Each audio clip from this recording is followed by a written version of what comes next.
Did you ever think that you will be known as a public speaking coach? Not only did I not think I was going to be known for that, it was literally the last thing I would ever want to do in my life. Because here's the thing, Sahas. I grew up very socially anxious.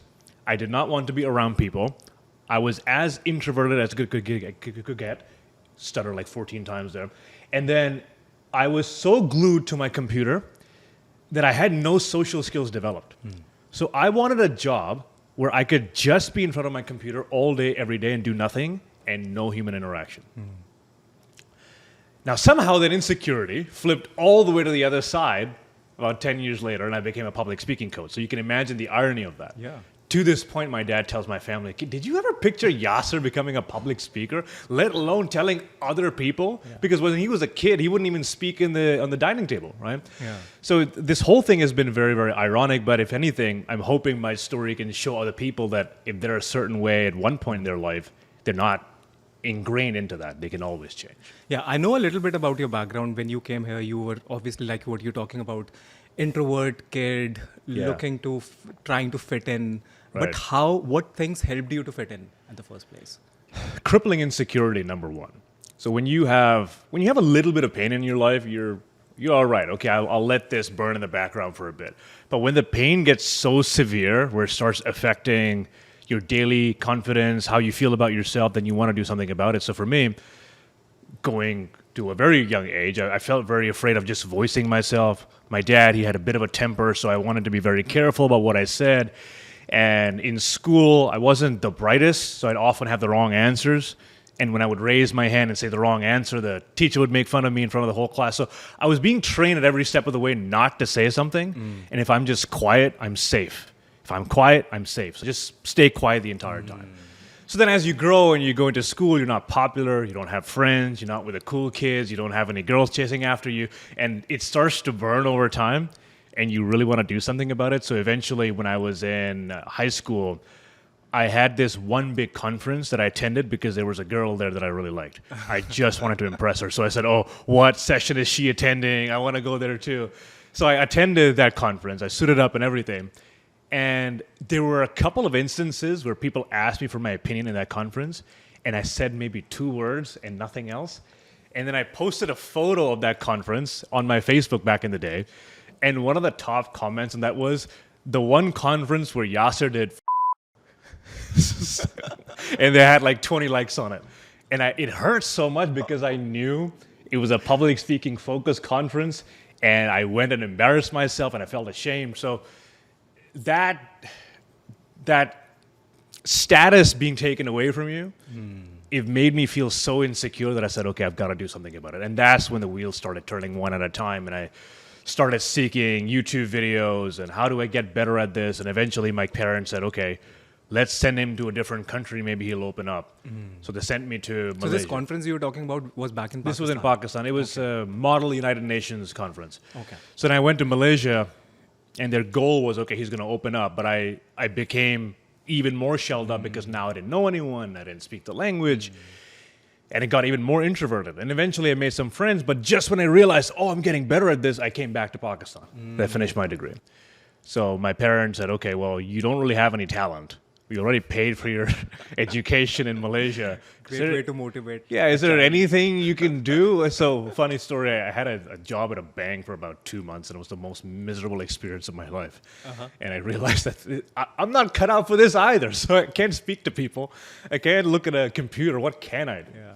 So eventually my parents said, okay, let's send you to Canada, just so you know, this is the last bit of money we have. We've sold the car, we've sold the land.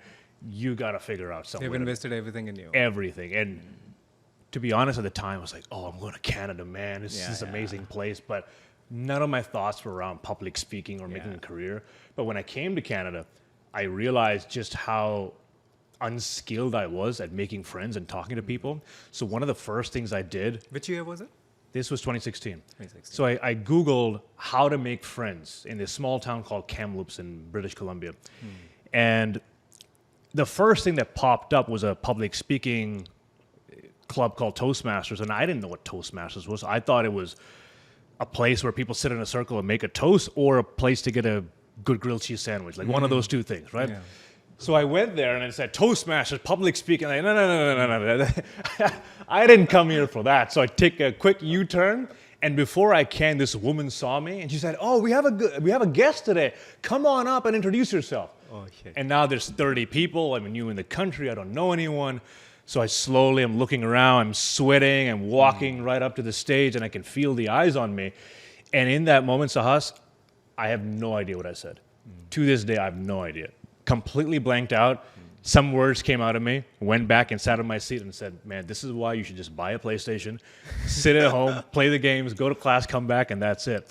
And I felt so defeated in that moment until that woman came back on stage, and then she looked directly at me, and there's these 30 other people. And she said, Yasir, this is your first day in Canada. This is your first time speaking in front of an audience. Period. Yeah. Congratulations on taking that first step. Seriously, man. And then everyone started clapping.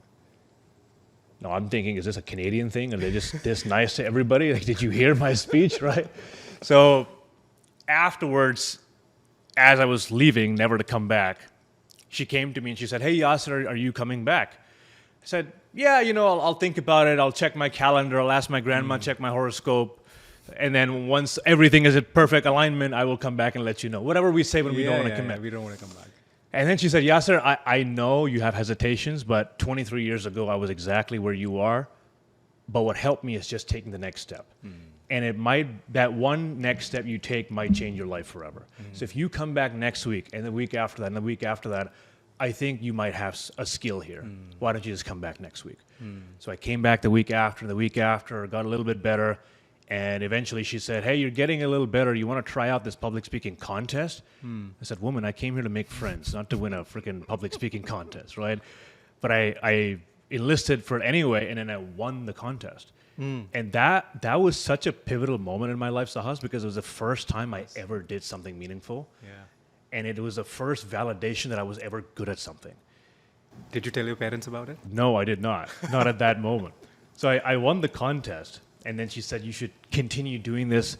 And eventually... But why didn't you tell your parents? It was such a big achievement. Because they thought that you for were... my parents, they sent me to do a business degree. And for them, it was just figure this out. Don't waste time with anything else. They were like, oh, don't put yourself... You already wasted 4 years on your education. Don't mess this up in your master's degree too. So I went in with that in mind. And then when I won the contest, I started coaching other students. And eventually the students started getting good grades. And then the teacher would say, wait, this student got a D in the last presentation. How'd they get an A? And then they would say, oh, Yasir trained me. And eventually the instructors would say, can you come and train the faculty too? Can you speak at this conference? And one of the faculty members would say, hey, I've got this person I know who has a business in town. Can you go and train them? And 10 years later, I'm training CEOs of multi-million, billion-dollar companies on public speaking. So this entire story started with insecurity. And now it's become my ultimate competence. So it's the ultimate irony of my life. Thank you for listening to this podcast. And if you're not subscribed yet, then click right now and subscribe, because every week I'm going to post a video or a podcast, and it is going to be about marketing, content creation, and business. And if you want to check out some other videos and interviews, then here are some of my recommendations for you.